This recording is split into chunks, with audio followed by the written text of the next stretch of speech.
Hello दोस्तों, कैसे हैं आप लोग। आज मैं आपको एक कहानी सुनाने वाला हूँ। तो आइए कहानी सुनते हैं। हाँ, उससे पहले अगर वीडियो अच्छी लगे तो वीडियो को एक लाइक और चैनल को सब्सक्राइब कर लीजिएगा। तो आइए चलते हैं कहानी की तरफ। सुबह 9 बज रहे थे।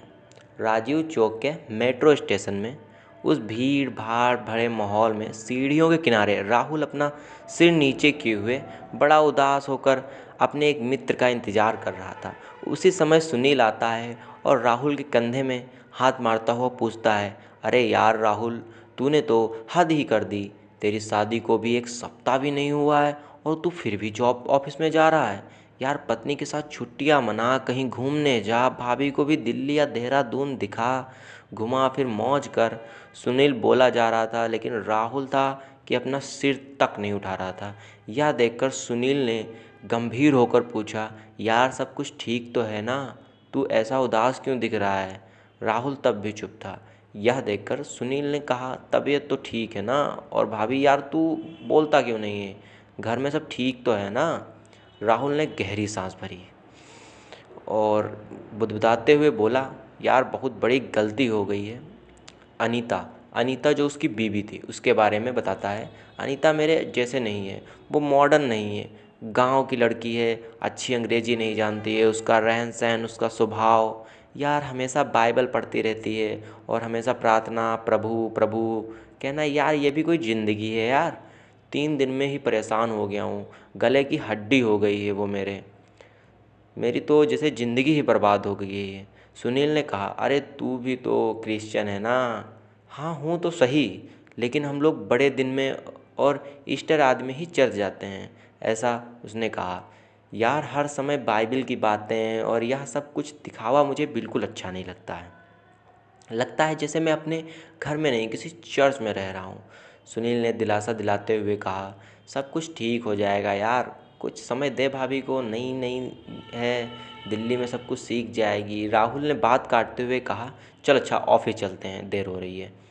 आज राहुल और अनीता को 3 माह हो चुके थे शादी के, लेकिन राहुल अलग कमरे में सोता था और अनीता अलग कमरे में सोता था, और किसी भी तरह अनीता के सामने नहीं आना चाहता था राहुल।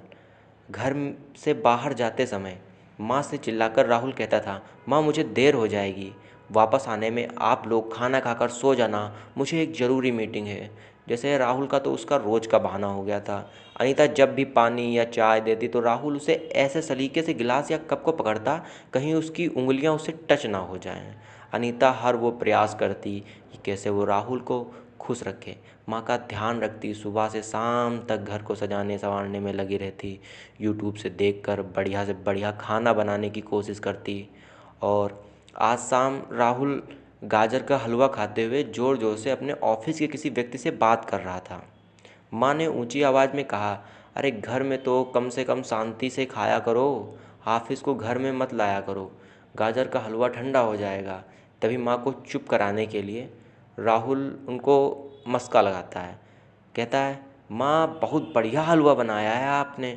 माँ ने कहा, मैंने नहीं बनाया, बहू ने बनाया है। यह सुनकर तो राहुल ने के जैसे सांप सूंघ गया। वह चुपचाप अपना फ़ोन लेकर डाइनिंग हॉल की ओर चला गया और फाइलें पलटने लगा। माँ को अंदाज़ा तो था कि इन दोनों के बीच कुछ तो कुछ पक रहा है, मतलब राहुल और अनीता के बीच कुछ ना कुछ लड़ाई जैसा कुछ माहौल बना है जो ठीक नहीं है। माँ जानती थी कि राहुल बचपन से ही जिद्दी और इस किस्म का है। माँ भी सोच रही थी कि राहुल और अनीता को कुछ समय चाहिए, धीरे धीरे शायद सब कुछ ठीक हो जाए। वो अनीता से बहुत प्यार करती थी, जो राहुल की माँ थी। वो कई बार कई मामलों में समझाने के लिए शब्द कम पड़ जाते थे, क्योंकि इतने दिनों में अनीता ने अपनी सासू माँ को अपनी सगी माँ से बढ़कर प्यार किया था।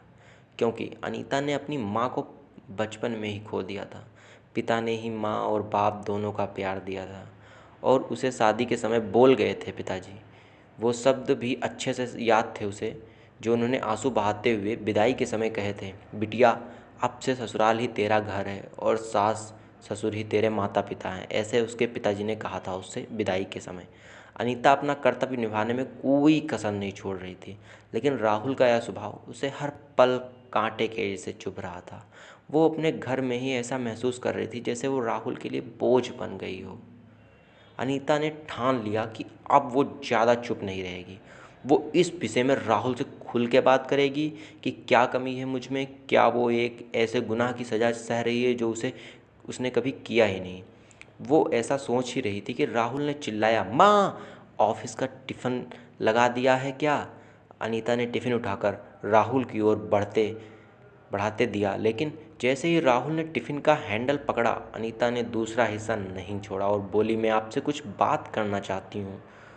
और भरे हुए गले से आंसू बहाते हुए बोली, यदि मैं तुम्हें पसंद नहीं हूँ तो मुझे मेरे पापा के घर छोड़ आओ।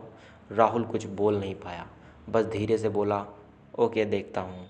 अनीता की ये बातें जैसे राहुल के कानों में ज़ोर ज़ोर से गूंज रही थी।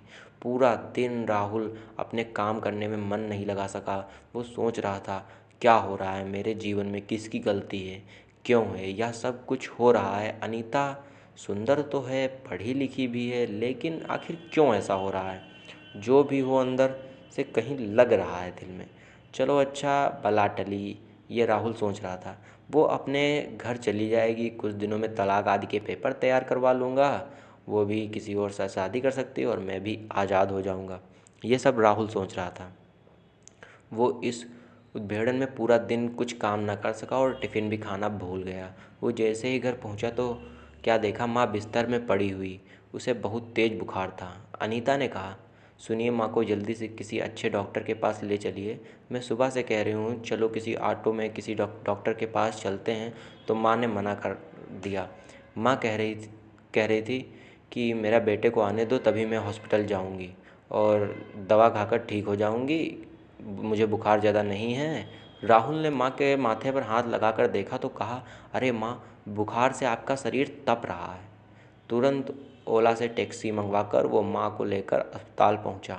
पूरे रास्ते अनीता माँ को संभाले रही और माँ के लिए लगातार प्रार्थना करती रही और दिलासा देती रही, आप ठीक हो जाओगी, आप चिंता मत करो। डॉक्टर ने थोड़ी देर तक चेकअप किया और एक्सरे के बाद बताया, राहुल की माँ के पेट में रसोली है, जिसका ऑपरेशन जल्द ही करना बहुत ज़रूरी है।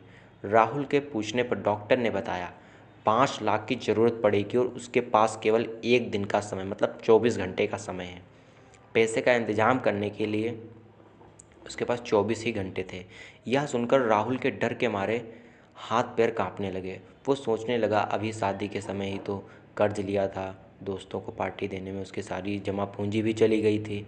लेकिन वो अस्पताल से बाहर आकर जिसे भी हो सकता था, फ़ोन लगाया और सभी दोस्तों से कुछ ना कुछ बहाना बनाकर और दुख जताकर फ़ोन किया कि मुझे पैसे दे दो, ये वो। उसने ऑफिस में फ़ोन किया, वहाँ से भी मालिक ने कहा, देखो राहुल, लॉकडाउन के बाद वैसे भी हमारी कंपनी लॉस में चल रही है और आपने पहले भी एडवांस ले चुके हो। सारी सॉरी, अभी हम आपको कोई मदद नहीं कर सकते। राहुल पूरे 2 दिन तक पैसों के इंतज़ाम में जहाँ तहाँ जाता रहा। वहाँ गया, लेकिन उसके हाथ निराशा ही लगी। अंत में उसे लगा, मुझे डॉक्टर से कुछ और मोहलत लेनी चाहिए। यदि हो सके तो 2 या 3 दिन बाद यदि ऑपरेशन हो तो वो कहीं ना कहीं से लोन लेकर या घर के पेपर गिरवी रखकर पैसों का इंतज़ाम कर लेगा।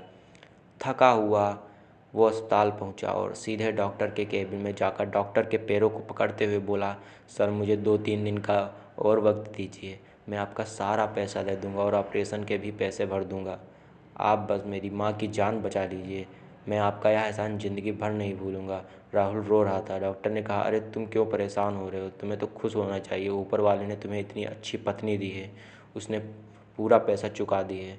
तुम्हारी माँ का ऑपरेशन तो हो चुका है पहले ही और वो अब खतरे से बाहर है, ऐसा डॉक्टर ने राहुल से कहा।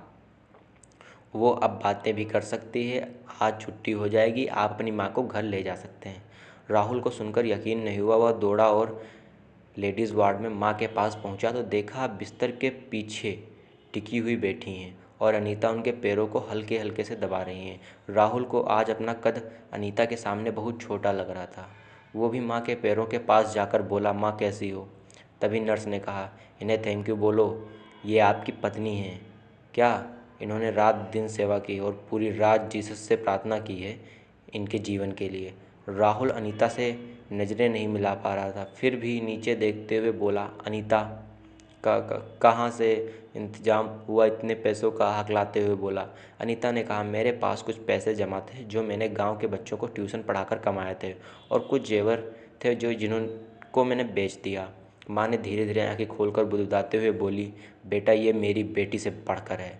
और अनीता का हाथ राहुल के हाथ में रखते हुए बोली, मैं तुम दोनों को हमेशा खुश देखना चाहती हूँ। राहुल की आंखों में पश्चाताप के आंसू अनीता के हाथों में गिर रहे थे। तो दोस्तों, ये कहानी मज़ेदार के सभी किरदार काल्पनिक और पति पत्नी के प्रेम के लिए लिखी गई है। यदि किसी भी व्यक्ति का या नाम या कहानी इससे मिलती जुलती हो तो इसके लिए यह एक संयोग माना जाएगा। तो दोस्तों, आपने इस कहानी से क्या सीखा, कमेंट में ज़रूर बताइएगा। वीडियो अच्छी लगी हो तो एक लाइक, चैनल को सब्सक्राइब कर लीजिएगा। Thank you. मिलते हैं फिर कभी।